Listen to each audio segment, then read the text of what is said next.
Hallo zusammen und ganz herzlich willkommen zum nächsten, natürlich neuen Video der Business School für emotionale Kompetenz, der BSEC.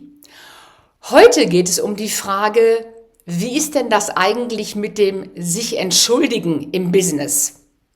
Und ihr erfahrt, warum es wahrscheinlich die Franzosen, also unsere westlichen Nachbarn, damit etwas leichter haben als wir.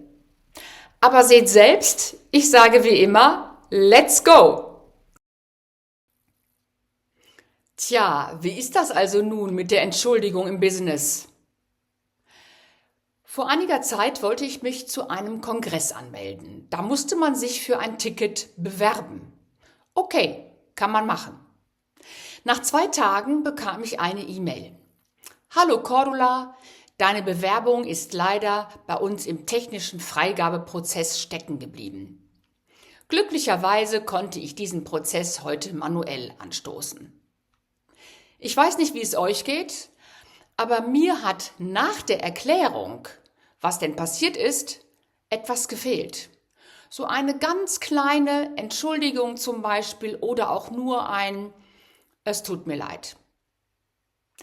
Meine Erfahrung in vielen Schulungen im Vertrieb ist, dass viele sagen, wenn ich mich entschuldige, dann mache ich mich klein, dann mache ich mich schlechter, als ich bin.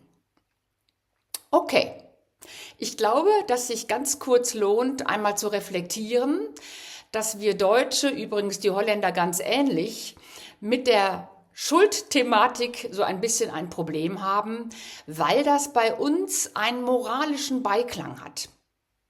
Ganz anders als bei unseren Nachbarn, den westlichen, den Franzosen.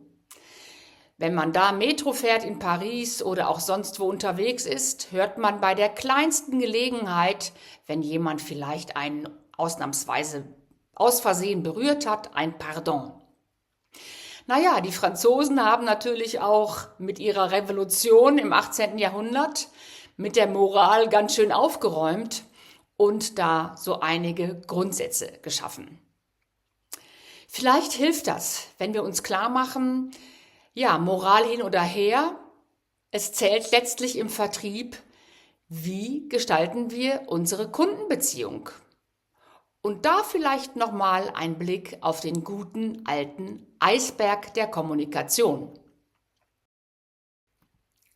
Oder hier sogar auf den Eisberg des Konfliktes. Wir alle wissen das seit langem. Die Sachebene, also das, worum es eigentlich geht, macht nur den kleinsten Teil aus. Das Hauptthema ist und bleibt die Beziehungsebene.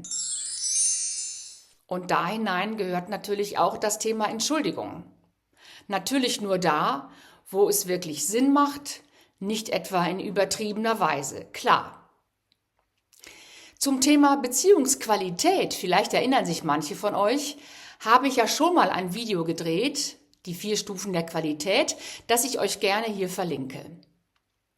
Meine Empfehlung an euch heute ist, schaut mal, dass ihr wirklich die richtigen Momente rausfindet, wo eine Entschuldigung den wahren Unterschied macht. In einer Zeit, wo im Vertrieb Produkte und Dienstleistungen sich sowieso immer mehr ähneln, da können wir den Unterschied machen durch eine professionelle und besonders gute persönliche Beziehungsgestaltung. In diesem Sinne, alles Gute, auch für das Thema Entschuldigung und bis bald zum nächsten Video. Tschüss zusammen!